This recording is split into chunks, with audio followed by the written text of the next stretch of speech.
বাংলায় রেল অবরোধে কড়া নজরদারি থাকলেও প্রতিবেশী ঝাড়খণ্ড ও ওড়িশায় কুর্মী সমাজের আন্দোলন থামেনি।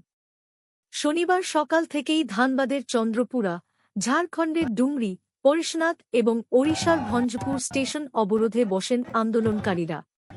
এর জেরে দক্ষিণ-পূর্ব রেলের পরিষেবায় বড়সড় প্রভাব পড়েছে। নিত্যযাত্রী থেকে দূরপাল্লার যাত্রী, সবার দুর্ভোগ চরমে। এই পরিস্থিতিতে যাত্রী ভোগান্তি চরমে উঠেছে। বিশেষ করে ধানবাদ, রাঁচি ও হাওড়া, রাঁচি রুটের যাত্রীরা বিপাকে পড়েছেন সবচেয়ে বেশি। বিকল্প পথে কয়েকটি ট্রেন চালানো হলেও অনিশ্চয়তা কাটছে না।